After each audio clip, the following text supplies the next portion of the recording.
Hello, Berkshire Hathaway Home Services sales executives for our video message of the week. All right, this week's message is entitled with a question. Is your brokerage balanced?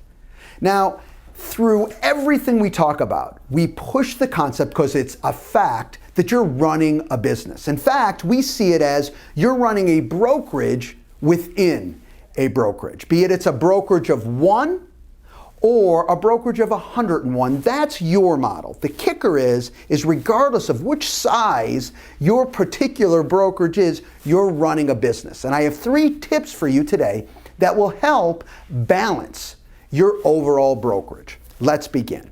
All right, the first challenge, I see this on a consistent basis, is any brokerage truly understanding what they're trying to accomplish. What is the outcomes that you're truly looking to accomplish? I have people tell me all the time, I want to build a team. I want to grow my average sales price. I want to hit X amount of units. And those are all phenomenal goals.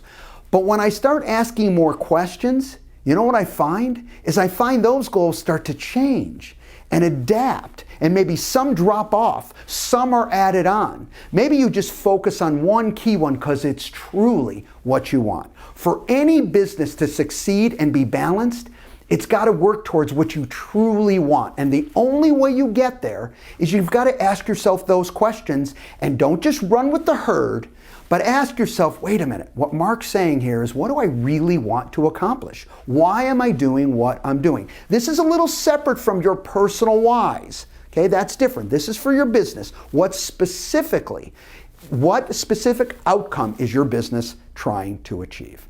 All right, next, we all talk about focusing on our strengths, and that's exactly what you should do. However, I want you to think about, how are you backfilling your weaknesses?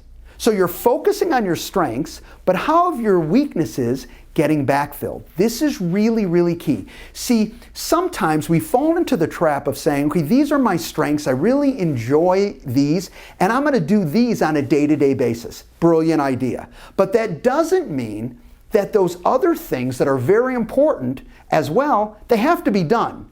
I agree, they may not have to be done by you, but they still have to be accomplished. So 1, focus on your strengths, but don't ignore backfilling their weaknesses. And 3, and this supports this last one that we talked about, backfilling our weaknesses, is making sure that you hire people that are not like you. You know, it's funny, when we talk to people, who do we get along with best? Well, people like us. That's who we attract into our lives. That's who we're really comfortable with. Because guess what? We get in those conversations, we're going up and back. And why are we enjoying it so much? Because it's like talking to ourselves. Okay, they've got the exact same personality. They've got the exact same abilities. They're excited about the same things. Wow, you guys get along great. But guess what? That's not who you need to balance out your business. You need someone who is not like you. And the hardest part is you don't attract those people without consciously going after those individuals. So what's the answer here? You have to get specific in writing of what you want to backfill. So when we talk about backfilling our weaknesses, you've got to get specific about it. What items are you trying to backfill? And then guess what? Then you've got to go in search of that individual who has those type of attributes. And guess what? It will be, if you're hitting the right person, someone exactly different than you. Oh, there may be some overlap at times, but the reality of it is they bring something to the table that you don't bring to the table, and that's okay. In fact, that's a good thing. Keeping your business balanced moving forward, okay, is what will help your success happen more quickly, okay, and really at higher levels. Have a great week, everybody, and we'll talk to you next week. Bye-bye.